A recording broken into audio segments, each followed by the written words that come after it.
Hello and welcome back to the channel. In this video, we are doing keto steak fajitas. Now, I am diabetic, so I should probably make more keto recipes, but unfortunately I don't.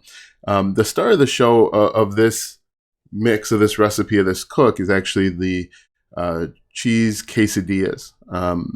This meal is 100% keto. It is friendly for everyone, and it actually tasted really good coming out. As you can see here, I purchased some fajita mix from the store. Then you're going to see I have packaged steak that I chop up. Now, when I do this, I try and add very little seasoning just because you don't really know what's in the seasoning, and any additives can have a huge impact on your blood sugar. So if I'm going keto, I try and go keto all the way. Some people aren't as strict as I am, but with the fajita mix, you want to put some oil down so that it cooks. And then with the steak, you want to make sure that you are spreading it out so that all of it is touching the griddle. This took me about 19 minutes total from start to finish, but I time-lapsed it down to 8, so I cut it about in half. So what you're going to see is just the good parts of me cooking, and then, like I said, the star of the show is actually the cheese tortillas. They actually tasted really good.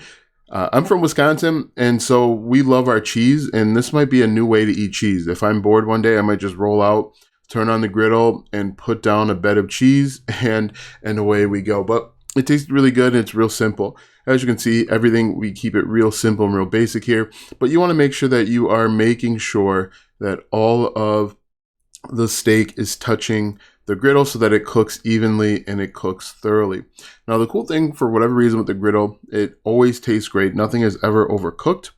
All right, so now, as I mentioned, the star of the show here, what I did is real simple. I just took a package of the Mexican blend and I put it on a piece of parchment paper. Now, I actually did, I think, 4 total, and a happy accident happened when I was trying to flip the ones at the top here.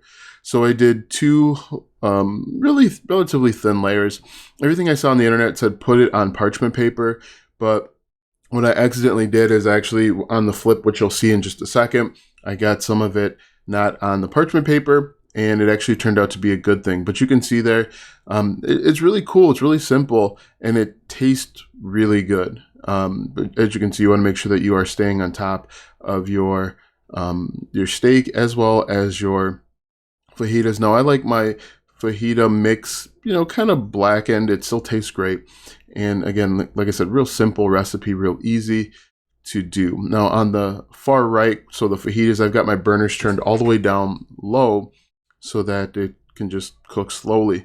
The fajitas, you just cook, fajita vegetables, you cook until you feel like they're suitable for you. Now, here you can see the flip, and this is where that happy accident happens. I take off the top, and I realize that one at the bottom there is going to be on the griddle. And so I figured I'd just leave it because I wanted to see what it would do if I just put it on the griddle as is. And so, it actually turned out almost better because it was cooking right on the griddle. There was no parchment paper, and like I said, a happy accident. Now, towards the end of this video, and you'll see it, I actually ran out of the Mexican blend, and so what I wound up having to do is grab some cheddar cheese. Like I said, here in Wisconsin, we have an abundance of cheese lying around the house, and so we're never out of it.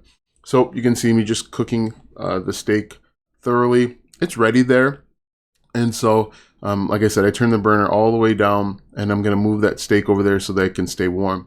Now, I do love to give the weather report. This was in December, maybe late November when I made this video, and it was cold. It was about 40 degrees, if that, if I'm lucky. But you can see, look at, it just cut off a piece of the cheese, and it tasted great. Fried cheese is never going to be bad tasting. But yeah, you can cook the cheese tortillas to your liking, and they'll taste good. Now, mine were a little greasy and oily, I would say. That's probably from the cheese. I was surprised by that, but it didn't make it any less tasteful. So you can see there, nice and crispy. Tasted really good coming out of the griddle. But like I said, we keep it simple, and we keep it basic for keto purposes. As you can see here, I'm going to take it off the the griddle here. What I did do is I did lay down parchment paper in between the layers of cheese so that they didn't wind up melding together. And you'll see I actually flipped one more time. Nice brown layer there. Tasted great, like I said. But I did lay down a layer of parchment paper so that it was easy. And then you can see the crispiness of that right there. That makes me want to just go out and cook some cheese right now, because I'm telling you, if you try this, you will be pleasantly surprised at how easy this goes. Parchment paper down and put down another layer. And then, like I said, I will do another Mexican blend. And then I just do like sharp cheddar for the last one. But you can see there, you just want to make a semicircle, as close to a circle as you can get. It doesn't have to be perfect unless you have one of those things where it has to be perfect, but even then, it's probably not going to come out perfect.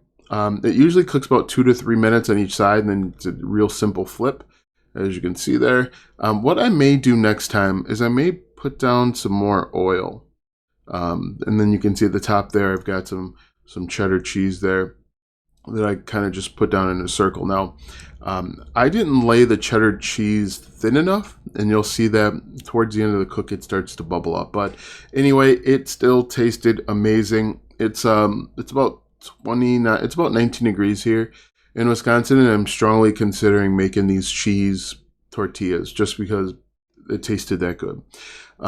As you can see here, it's a real simple process, but it tastes great, and it is keto friendly. So if you're diabetic like I am, or if you just like eating on the keto diet, either one will work. But you can see there at the top there, it kind of formed this pocket. I'm not sure what happened there. That's the first time I did it. I think it's probably because I did not make the layer thin enough, and then I am just taking everything off. And what you'll see here at the end is you'll actually see me making a tortilla fajita thing at the end, where I just grab some and I eat it right off the griddle. It was hot, it was warm, but it's quite all right. It tasted great. I was pleasantly surprised at how well the tortillas came out, and you'll see me going ahead and giving it a little bit of a taste at the very end. If you want the recipe to this video and any other video that I upload, click the first link in the description. Also, if you did get value out of this video, be sure to like, comment, follow, share, subscribe, do all of that good stuff. It lets the algorithm know that this is a quality video. Anyway, thanks a lot, guys. I appreciate it. Have a great day, and we'll see you in the next video.